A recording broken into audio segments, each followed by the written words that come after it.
me get this straight. Because you didn't arrest a lot of people, it wasn't a problem? Hey, y'all. Oh my God, where do these people come from? The concern. And if there was, the way it happens traditionally is that requests are made on the local level of the governor to send a National Guard troops. Sure. No request came from the city of Los Angeles. What has happened now is an entirely different situation. The city of Los Angeles, they act like they're like an independent country. Like we're going and doing this. And keep in mind, where are they? Where are the American flags? I don't see none. Do you guys see a single one? I don't see them. What's going on? Nope. That's right. That's because this is America. But this is America. You know, and speaking of now, there are also, about 500 active duty U.S. Marines over at Camp Pendleton, not too far away, awaiting possible orders to mobilize. For what? Governor Newsom has said. For what? What do you mean for what? To keep these people from burning down your city. Again. For the 30th time. Let me just point out, if you don't enforce Governor Newsom the law, has said that President Trump then is, everything quote, will be putting okay. fuel on the fire. And you've called the deployment of National Guard troops to your city a chaotic escalation. Why is this an escalation? You can't be here illegally. It's an escalation that didn't have to happen. Why were there... they just had to not enforce the law and it wouldn't have been a problem. Easy. Simple. What a bitch ass. Yeah, they just had to do what we said, and then we wouldn't have let them burn down the city. Obviously. No, sir. You know, we had been told that he was going to go after violent criminals. It wasn't a drug den. It was a Home Depot. It was places where people are... Trump ran on deporting all of the illegal aliens. Not just the violent He ran on deporting all of them. All. This is a total fucking bullshit comparison. He said this 50 fucking times. I am here. We're going to get rid of everybody. So, well, she's saying that he bait and switched them. He didn't bait and switch them. This is exactly what he said he would do. Working. So what was the point of doing this? And then knowing that in a city like Los Angeles, and we had talked about this for a long time, that has a very sophisticated long-term immigrant rights organizations and institutions, that if these random raids were going to happen, then there was going to be the danger of a backlash. And you add... No, the thing is that, this is what I find is so funny about this, is that they think that there's a danger, we might just start causing a bunch of problems. No, that's not how this works. You don't get to decide this. You're part of the United States. You have to follow federal law. It's so weird why this is happening. It's not Mexico. Trump caused this? No, he did not.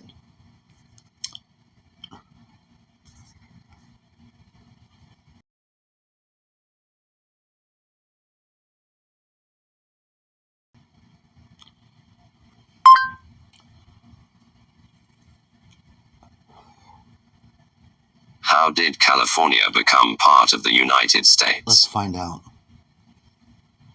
With a population and economy so large that it could be compared to another big country. From Spanish to Mexican, to independent to American, home of the gold rush, Yosemite, and so much more. How did the California of today come to be? Historians don't have an exact date, but it's assumed that Native American tribes began inhabiting the land of modern-day California around 10,000 BC. Whoa. These early settlers came from Asia, likely across the Bering Strait, and would soon diversify into more than 100 separate tribes, totaling anywhere from roughly 100,000 to 300,000 individuals. These tribes had their own cultures and ways of life, and inhabited the state on their own for thousands of years, until European explorers touched down on Californian soil. The first known European to reach the gorgeous coasts of California was Juan Rodriguez Cabrillo in 1542. Cabrillo's expedition had been launched from modern-day Mexico, known then as the Viceroyalty of New Spain, and ended up in San Diego Bay. The expedition was rather fruitless, however, as Cabrillo failed to discover anything that he viewed as worth the trouble for Spain to colonize. He left, and California remained untouched by European hands. Occasional ships, such as those from the Spanish East Indies traders, would at times touch down on California's coasts, but the idea of colonizing the territory still remained unconsidered. Even when English explorer Francis Drake plundered his way into Oregon and California, claiming the lands for his homeland, no real settlement of any sort was actually set up. Less than 30 years later, in 1602, another Spanish sailor, this one by the name of Sebastian Vizcaino, set off for the coast of California in the name of New Spain and hopeful expansion. He too found San Diego Bay as well as Monterey Bay. Yet again, no colony. It wasn't until decades later that the Spanish finally got around to actually setting up camp in what they were now calling Alta California. This region was to be a province of New Spain, alongside Baja California below it. Franciscan missionaries would become the first to set up real, permanent settlements in the region. 1769 would see the first mission be established alongside California's first presidio, located in today's San Diego. More than another dozen missions would spring up in succession across Alta California, as more and more Franciscans aimed to convert the local indigenous population to Christianity. The general efforts to colonize the region, however, was poorly funded and supported, as the Spanish North American holdings were slowly pushing the bounds of what the empire could handle. And the Spanish relationship with the natives in Alta California was complicated, to say the least. While missionaries hoped to teach the indigenous people their Spanish culture and beliefs, they also attempted to take advantage of the natives and utilize them for free labor, while keeping them organized on small portions of land that had once entirely belonged to the indigenous. In response to this sudden encroachment and missionary conquest, the natives organized several revolts which made the already unapproachable land even less appealing to new colonists. Alta California was remote in contrast to other Spanish territories, and the lack of adequate funding left small numbers of friars and soldiers solely in charge of the settlement and missionary establishment.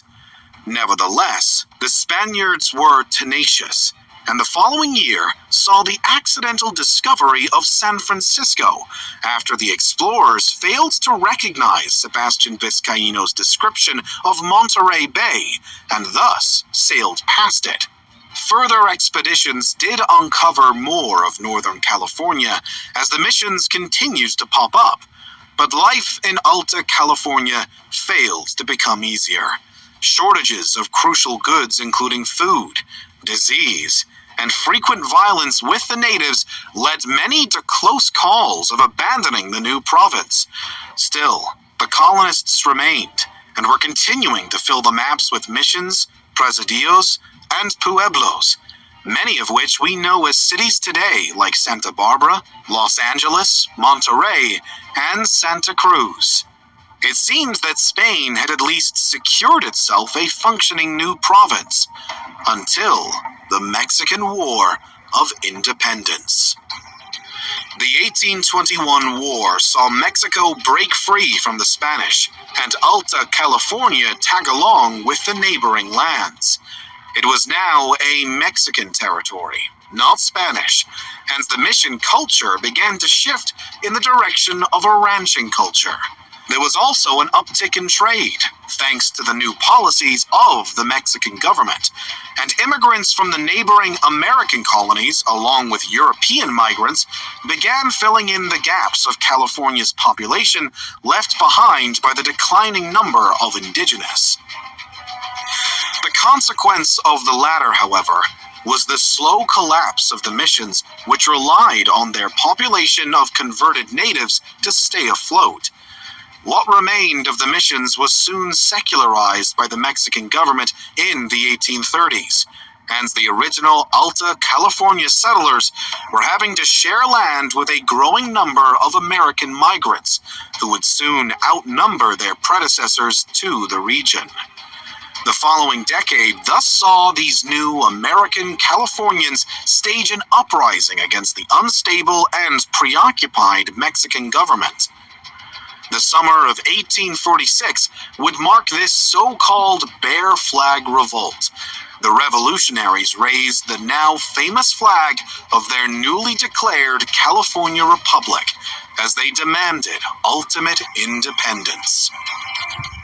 While the revolt broke out on June 14th and found speedy success, by mid-July, the Bear Flaggers were informed that the United States, who had declared war on Mexico 2 months earlier, much to their surprise, had already captured Monterrey and declared it an American territory. The rebels now had two options: take up arms against another nation to maintain their newly founded independence, or accept American authority without a fight. Since the early goal of the Bear Flaggers had actually been to make California an American possession, the decision was quite an easy one.